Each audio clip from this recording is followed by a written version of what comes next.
Good morning students, स्वागत है आपका प्लस तक क्लासेस के एक और क्लास में। आज की क्लास में हम चैप्टर 4 का पार्ट 5 पढ़ेंगे। इसमें हम पढ़ेंगे क्वाड्रिलेटरल्स के बारे में। सो बेसिकली क्वाड्रिलेटरल एक टाइप का पॉलीगन होता है, उसके बारे में हम पढ़ेंगे।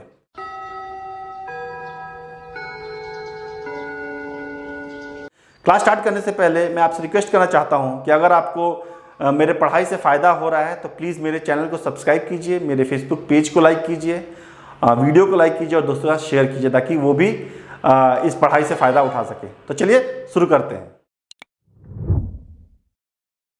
तो जैसा कि आप देख रहे हैं क्वाड्रिलेटरल के बारे में पढ़ेंगे। तो क्वाड्रिलेटरल आप नाम से ही समझ पा रहे हो कि क्वाड है। क्वाड मतलब मीन्स होता है 4। तो जो क्वाड्रिलेटरल जो बनेगा वो 4 साइड से बनेगा या 4 एंगल से बनेगा। मैंने एक डायग्राम बनाया है, ये क्वाड्रिलेटरल है। तो आप यहाँ पे देखोगे, यहाँ पे 4 पॉइंट्स है ABCD। तो जैसा कि मैंने बताया था कि क्वाड्रिलेटरल एक पॉलीगन होता है। तो पॉलीगन में क्या होता है, सिंपल कर्व होना चाहिए, सिंपल कर्व है, स्ट्रेट लाइन से बने होने चाहिए, स्ट्रेट लाइन से बने हुए, और क्लोज होने चाहिए। तो ये क्लोज्ड है, राइट। तो आप किसी भी क्वाड्रिलेटरल को डिनोट करने के लिए, लिखने के लिए क्या होते हैं, उसके वर्टेक्स लिखते हैं इन सीक्वेंस, राइट। तो अगर जैसे कि मैं यहां से स्टार्ट करता हूं ABCD, इस तरह से लिखूं, मैं ऐसे नहीं लिख सकता कि ABDC, ये गलत हो जाएगा, राइट। तो हम जब भी क्वाड्रिलेटरल लिखेंगे तो उसको हम एक से स्टार्ट करेंगे और सीक्वेंस में जाएंगे।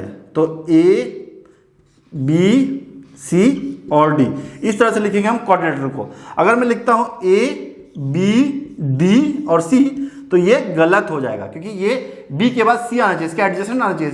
D इसका एडजेसेंट नहीं है तो हम नहीं लिख सकते, तो इसलिए ये गलत है। तो कभी भी जब हम क्वाड्रिलेटरल लिखते हैं तो हम इस तरह से लिखते हैं। अब क्वाड्रिलेटरल के लाइंस कौन कौन से हो गए, एक लाइन हो गया AB, तो AB, दूसरा हो गया BC CD एंड DA या AD। तो ये इसके लाइंस हो गए। अब इसके वर्टेक्स कौन कौन से हो गए, तो वर्टेक्स जहां पे एडजेसेंट लाइंस मिलती हैं। तो AD और AB A पे मिल रहे हैं तो इसके वर्टेक्स हो जाएंगे A B C और D, राइट। अब इसमें एंगल्स भी बनेगा, जैसे ट्रायंगल में एंगल बनते हैं तो इसी तरह यहां भी एंगल बनेगा। तो एक एंगल यहां बनेगा, एक यहां बनेगा, एक यहां बनेगा और एक यहां बनेगा। तो इस एंगल को लिखेंगे कैसे, ये एक आर्म ये हो गया, एक आर्म ये हो गया, तो हम लिखेंगे DAB, हमेशा एंगल को बीच में रखना है। उस तरह से B का लिखेंगे ABC, C का लिखेंगे BCD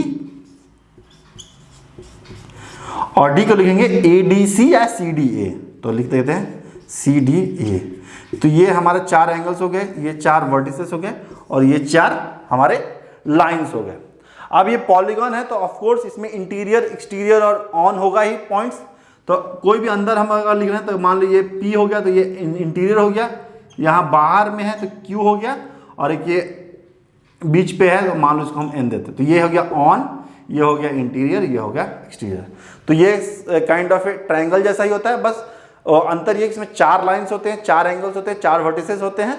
और ट्रायंगल में सिर्फ 3 लाइन होते हैं, 3 वर्टिसेस होते हैं और 3 एंगल्स होते हैं। अब इसमें आप देख रहे हो कि इसमें 4 लाइंस हैं, तो इसलिए इसके 4 जो एंगल्स है वो अपोजिट एंगल्स भी होते हैं। तो A का जो अपोजिट एंगल होगा वो C हो गया। तो अगर हम बोलेंगे DAB का अपोजिट एंगल क्या होगा, तो वो हो जाएगा BCD। सिमिलरली CDA का अपोजिट एंगल हो जाएगा ABC। तो ये अपोजिट एंगल्स होते हैं। तो आगे के चैप्टर्स में जब हम पढ़ेंगे मेंस्ट्रुएशन वगैरह तो उस समय ये काफ़ी यूजफुल होगा समझना कि अपोजिट एंगल्स कैसे अफेक्ट करता है।